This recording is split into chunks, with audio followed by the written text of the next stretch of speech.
ಅಡುಗೆ ಅಂದರೆ ಕೇವಲ ಆಹಾರವಲ್ಲ, ಅದು ನೆನಪುಗಳನ್ನು, ಭಾವನೆಗಳನ್ನು ಮತ್ತು ಸಂಬಂಧಗಳ ಬಾಂಧವ್ಯವನ್ನು ಬೆರೆಸುವ ಶಕ್ತಿ ಹೊಂದಿದೆ. ನನ್ನ ಅಪ್ಪನನ್ನು ನೆನೆಯುವುದು ಇಡ್ಲಿಗಳ ಮೂಲಕ.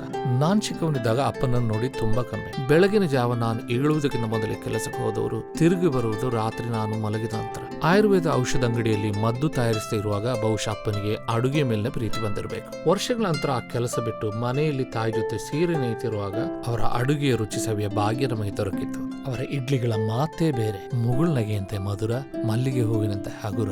ಅವರು ಬಳಸಿದ್ದ ತಾಮ್ರದ ಇಡ್ಲಿ ಸ್ಟೀಮರ್ನ ಹ್ಯಾಂಡಲ್ ಮೇಲೆ ಅವರ ಹೆಸರು ಕೊತ್ತಲಾಗಿತ್ತು. ಅವರದನ್ನು ತುಂಬಾ ಹೆಮ್ಮೆಯಿಂದ ಉಪಯೋಗಿಸಿದ್ರು. ಅದು ಮಾತ್ರವಲ್ಲ, ಅವರ ಮೊದಲ HMT ವಾಚ್, ಶಾಲೆಯ ಪುಸ್ತಕಗಳು, ಮೊದಲ ವಿಮಾನ ಟಿಕೆಟ್ ಎಲ್ಲವನ್ನು ಅವರು ಸಂಭ್ರಮದಿಂದ ಉಳಿಸಿಕೊಂಡಿದ್ದವರು. ಪ್ರತಿ ಕೃಷ್ಣ ಜನ್ಮಾಷ್ಟಮಿಯಂದು ಇಡ್ಲಿ ಮತ್ತು ಪಚ್ಚೆ ಹೆಸರಿನ ಸಾರು ಮಾಡ್ತಾರೆ. ಹಿಟ್ಟನ್ನು ಕಲ್ಲಿನಲ್ಲಿ ರುಬ್ಬಿ ರಾತ್ರಿ ಪೂರ್ತಿ ಹುಳಿ ಬರಿಸ್ತಾ ಇದ್ರು.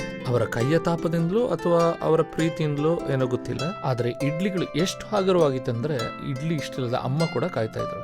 ನಾನು ಮತ್ತು ನನ್ನ ತಮ್ಮ ಉಪವಾಸ ಮುಗಿಸಿ ಆ ಇಡ್ಲಿಗಳಿಗೆ ತುದಿಗಾಲಲ್ಲಿ ಕಾಯ್ತಾ ಇದ್ವಿ. ಇಡ್ಲಿ ನಮ್ಮ ಹೊಟ್ಟೆ ಮಾತ್ರವಲ್ಲ, ಮನಸ್ಸನ್ನು ತುಂಬಿಸ್ತಾ ಇತ್ತು. ಅಪ್ಪ ಇಹಲೋಕ ತ್ಯಜಿಸಿದ ನಂತರ ಆ ಇಡ್ಲಿ ಸ್ಟೀಮರ್ ನನ್ನದಾಯಿತು. ಪ್ರತಿ ಸಾರಿ ನಾನು ಅದರಲ್ಲಿ ಇಡ್ಲಿ ಮಾಡುವಾಗ ಬಾಲ್ಯದ ನೆನಪು, ಬೇಸಿಗೆ ಬೆಳಗ್ಗೆಗಳು ಮತ್ತು ಅಪ್ಪನ ಉಪಸ್ಥಿತಿ ಮರಳಿ ಬರ್ತದೆ. ಅಡುಗೆ ಅಂದ್ರೆ ಕೇವಲ ಆಹಾರವಲ್ಲ, ಅದು ನೆನಪು, ಅದು ಪ್ರೀತಿ, ಅದು ಸಂಬಂಧಗಳು. ನನಗೆ ಅಪ್ಪನ ನೆನಪಾಗೋದು ಇಡ್ಲಿಗಳ ಮೂಲಕ. ನಿಮಗೆ?